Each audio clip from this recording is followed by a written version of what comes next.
Ravneet Singh. Now Sri Ravneet Singh. Thank you sir. बहुत ही अहम drought के ऊपर, सूखे के ऊपर आपने मुझे बोलने का मौका दिया। मैं आभारी हूँ। बहुत ही हमारे सीनियर सदस्य, उन्होंने शुरुआत की थी। देश के 58% से ज़्यादा लोग खेती से इस देश में जुड़े हुए और देश की आमदन का 14% खेती से आता है, जो कि वैसे बहुत कम है। लेकिन देश की इस बार जो बारिश कम होने की वजह से जो सूखे जैसे हालात बने हैं वो और भी दुखदाई हैं। हालांकि केंद्र सरकार जुलाई अगस्त के महीने में होने वाली बारिश से काफ़ी उम्मीदें लगाई हुई हैं, पर हकीकत ये है कि आज भी देश में औसतन बारिश 25% कम है। बरसात की कमी ने फसलों की बिजाई पर सीधा असर डाला है। ये वजह है, ताज़ा आंकड़ों के मुताबिक इस खरीफ सीज़न में सिर्फ 32.80% क्षेत्र में ही फसलों की बिजाई हो सकी है। पूरे देश में इस साल सिर्फ 345.60 लाख हेक्टेयर पर ही बिजाई हो सकी है, जबकि पिछले साल 627% 44 लाख हेक्टेयर क्षेत्र में बिजाई हो चुकी थी। अगर स्टेट्स की बात करें तो आज तक महाराष्ट्र में जो आगे बिजाई टोटल होती थी 134.7 लाख हेक्टेयर होती थी, जो आज तक 8.43 लाख हेक्टेयर ही हुई। अगर ऐसे गुजरात की बात करें 86.8 लाख हेक्टेयर वहाँ पे खेती योग्य ज़मीन है, जहाँ पे आज 12.8 लाख हेक्टेयर खेती इस बार बिजाई हो सकी। ऐसी राजस्थान में 156 लाख हेक्टेयर खेती वहाँ पे उपजाऊ ज़मीन पे होती थी, लेकिन आज वो 15 लाख हेक्टेयर है। ऐसे ही हालात कर्नाटक के हैं, मध्य प्रदेश के हैं, जहाँ 10% ही आज तक बिजाई हुई है।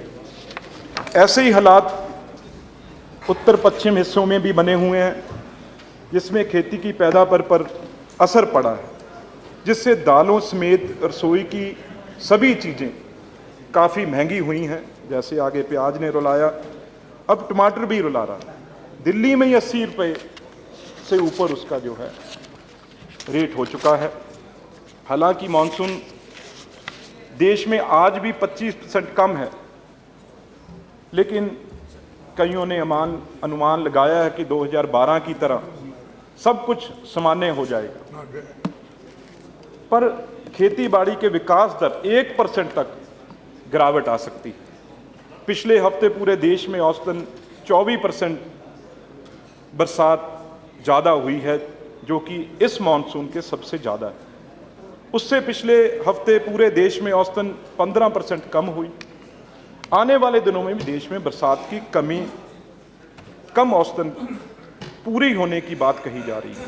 पर किसान का सवाल मानसून के औसत में बरसात होने का नहीं, उनका सवाल है कि क्या फसलों की बिजाई के सही समय पर सही मात्रा में बारिश हुई। इसका जवाब है नहीं। इसीलिए देश में इस साल 1 जून से 23 जुलाई तक 45% ऐसे जिले हैं जिनमें औसत से बरसात कम हुई है। 16% ऐसे जिले हैं जिनमें बारिश नामात्र ही हुई। देश में देरी से बरसात के शुरू होने से धान और दालों की बिजाई में बहुत दिक्कत आई है। इन फसलों को जीवित रखने के लिए किसानों को भारी नुकसान उठाना पड़ा है। अगर हम बात करें डैम्स की, तो 17 जुलाई 2014 के देश के 85 बड़े डैम, जिनमें पानी 40 BCM था, जबकि इसी ठीक 1 साल पहले पानी 65.73 BCM था। एक अनुमान के साथ पिछले 10 साल का लेवल, एवरेज जो स्टोरेज थी, उससे भी इस साल कम है। इसलिए ये बहुत चिंता का विषय है। मैं पंजाब से आता हूं और पंजाब की बात ज़रूर करूंगा, क्योंकि वहां स्थिति और भी गंभीर है। देश का कुल धान का उत्पादन 40% पंजाब से आता है। यहां पर धान की बिजाई 10 जून को शुरू हो गई थी। धान की फसल के लिए पहले 20 दिन बहुत ही जरूरी होते हैं कि सही मात्रा में फसल को पानी देकर उसे जीवित रखा जा सके। पंजाब में 1 जून से 23 जुलाई के बीच राज्य में 22 जिलों में से 11 जिले में नामात्र बरसात हुई है और 8 जिले ऐसे हैं जिनमें औसत से कम बरसात हुई है। इसलिए यह कहना कि पंजाब में सूखे जैसे हालात बने हैं बिल्कुल ठीक होगा। पंजाब में बहुत ज़रूरी है कि जून जुलाई के महीनों में बारिश हो। इस बार ऐसा ना होने से राज्य में 65% से जो छोटे और मध्यम वर्ग किसान हैं उनको धान की फसल को बचाने के लिए बड़ा कर्ज लेना पड़ा और बहुत नुकसान हुआ। पंजाब सरकार ने धान की फसल के लिए किसानों को 8 घंटे की बिजली देने का वादा किया था, लेकिन पंजाब में हालात ये हैं 4 घंटे भी बिजली जो है वहाँ पे नहीं मिली है। इसलिए किसान को जनरेटर चलाने के लिए मैं तो किसान की बात ही कर रहा हूँ, अपनी बात पंजाब की बात कर रहा हूँ, कुछ मांगने की बात कर रहा हूँ। तो अगर बात करें डीजल जनरेटर चलाने के लिए लाखों रुपया उनको खर्च करना पड़ा है सिर्फ सरकार की गलती से वजह से, क्योंकि टाइम पर ना इन्होंने अनुमान लगाया कितनी बिजली हमें बाहर से खरीदनी पड़ेगी, ना ये अनुमान लगाया भी कोयला हमें कितना चाहिए। आज रोपड़ में और बठिंडा में इनके थर्मल प्लांट वहाँ पे बंद पड़े। बारिश की कमी के डैम्स हैं, हमारे बाखड़ा नंगल डैम है जहाँ से सारा पानी वहाँ पे पंजाब को जाता है, लेकिन वहाँ भी पानी कम होने की वजह से नहरों में भी पानी नहीं है, इसलिए कई डिस्ट्रिक्ट्स में नहरों का पानी भी हमें नहीं मिला। आज पंजाब सरकार ने 2330 करोड़ रुपया पैकेज, हमारे एग्रीकल्चर मिनिस्टर बैठे हैं, 2330 करोड़ 30 करोड़ पंजाब ने पैकेज मांगा है और हरियाणा ने 800 करोड़ मांगा है।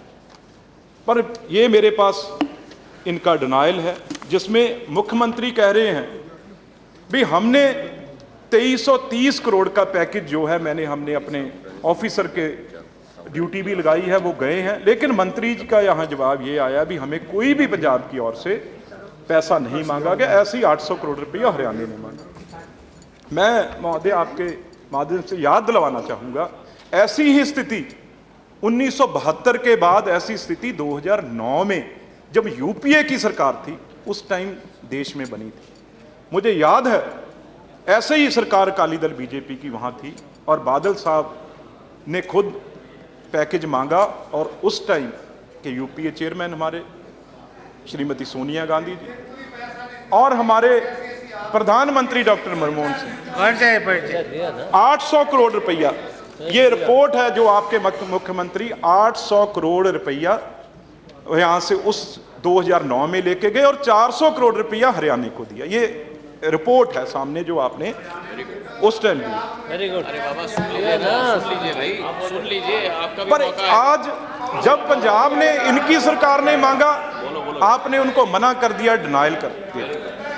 उसके बाद एक बात मैं और यहाँ सदन में याद दिलवाना चाहता हूँ, ये वो सरकार है यूपीए महोदया जिसने किसानों को 2008 में 72,000 करोड़ ऋण माफ किया, 72,000 करोड़, 4 करोड़ से ज्यादा किसानों को उससे लाभ हुआ। उनके बैंक के कर्जे, जो छोटे किसान 1 एकड़ 2-3 एकड़ वाले जो खुदकशियां कर रहे थे, विश्व की सबसे बड़ी योजना थी ये 72,000 करोड़। लेकिन आज अगर हम बात करें, अफसोस की बात है कि आज की सरकार गंभीर रुख अख्तियार नहीं कर रही। उस टाइम अलग अलग राज्यों से नुकसान का पता लगाने के लिए, क्योंकि आज तक कोई आपने कमेटी नहीं बनाई, उस time inter ministerial central team का गठन हुआ था जो अनुमान लगा रही थी सारी स्टेट्स में जितना उनका नुकसान हुआ और भरपाई कर सके। और मैं फिर अगर दोबारा पंजाब की बात करूं, पंजाब लैंड ऑफ 5 रिवर्स, लेकिन ये फिर कहेंगे कोई, मैं पॉलिटिकल पॉइंट स्कोर करने की बात नहीं कर रहा। मालवा क्षेत्र में आज रेगिस्तान बनता जा रहा है। इसमें ही रिपोर्ट में ही बादल साहब ने आपसे मांग की है 85,000 ट्यूबवेल्स हैं जो वहाँ पे वो बिल्कुल खराब हो चुके हैं और उसके लिए आपसे 700 करोड़ रुपए की उन्होंने मांग की है। और वहां पे जो पानी है 400 फुट नीचे चला गया है। और एक और जो समस्या जिसके लिए हमें आगे ध्यान देना पड़ेगा, वो पानी 400 फुट नीचे भी जो गया है वो पीने के योग्य नहीं। उससे कैंसर, हेपेटाइटिस, पीलिया, सर पहली बार मैं आज बोल रहा हूँ, 2-3 मिनट मैं आपके और जरूर चाहूँगा। और इससे 400 फुट अगर उसने बोर करना है तो 5 लाख से 6 लाख उसे पैसा चाहिए, जो 2-3-4 एकड़ वाला किसान नहीं ला सकता, तो वो कर्जा लेगा और वो भी कर्जे के नीचे दब चुका है। मैं ये झूठ बात कहूँगा, अगर पंजाब, देश के खाद्यान्न की कमी अगर कहीं आती है तो वो पंजाब पूरा करता है। आगे भी अगर हमने पंजाब की खेती बचानी है, जैसे गेहूं पर, जैसे धान पे एमएसपी है, हम क्यों ये मक्की, बाजरा और दालों और उन पे क्यों नहीं करते एमएसपी? क्यों ना किसान जो जहां कम पानी की जरूरत पड़े उन फसलों की ओर, क्रॉप डिवर्सिफिकेशन की हम बात करते हैं, लेकिन ग्राउंड पे ऐसा कोई बात नहीं है। पंजाब एग्रीकल्चर यूनिवर्सिटी हमारी दुनिया में मानी हुई है, उसके आप उसको अगर पैसा दें, क्योंकि पिछले 20 साल से मैं अपनी सरकार ये बात भी कहूँगा कि 20 साल में अलग अलग यूनिवर्सिटीज़ में कोई ऐसा बीज नया नहीं तैयार किया गया जो ज़्यादा यील्ड दे और कम पानी। हम प्राइवेट एजेंसीज हैं बहुत इसमें काम करना चाहती हैं, उनको ज़रूर हम लेके आए जो अच्छे बीज हमें ग्लोबल वार्मिंग की वजह से हमें ये कदम उठाने जरूरी है। इसलिए एमएसपी मक्की, बाजरा और दालों के ऊपर ज़रूर हमें ध्यान देना चाहिए। और सजेशन है मेरा, जैसे हमारी सरकार ने 2009 में जब यही हालात थे तो किसानों की आमदनी बढ़ाने के लिए जो केंद्र की स्कीमें हैं, जैसे मनरेगा है, राष्ट्रीय कृषि विकास योजना है, नेशनल फूड सिक्योरिटी मिशन है, नेशनल हॉर्टिकल्चर मिशन है, उनका उपयोग किया था। आप भी ऐसा ज़रूर कोई प्लान तैयार करें। और मैं ये ज़रूर कहूँगा किसानों को इससे निपटने के लिए जो ज़्यादा पैदावार वाले बीज हैं वो दें। और क्रॉप इंश्योरेंस, इसको भी आप नीचे स्तर तक लेके जाएं, इसको भी बढ़ाएं।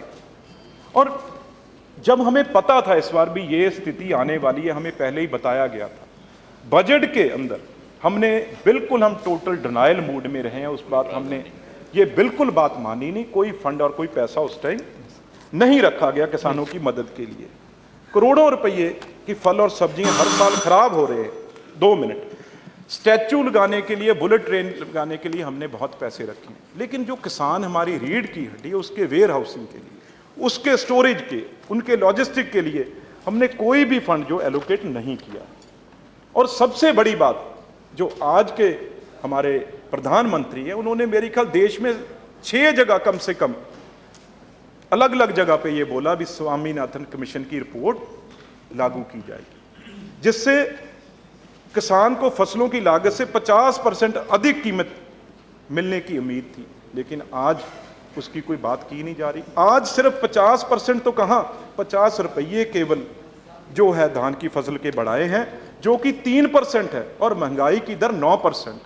अगर सेविंग अकाउंट भी हम उसकी भी बात करें, ब्याज 4% मिलता है और ये तो 3%। प्लीज एक आखिरी सर कंक्लूजन, एक बात मैं जरूर ध्यान में लगाना चाहता हूँ कि सरकार का मौसम विभाग की तरफ से बारिश को लेकर आने वाले आंकड़े किसानों के लिए काम नहीं आए।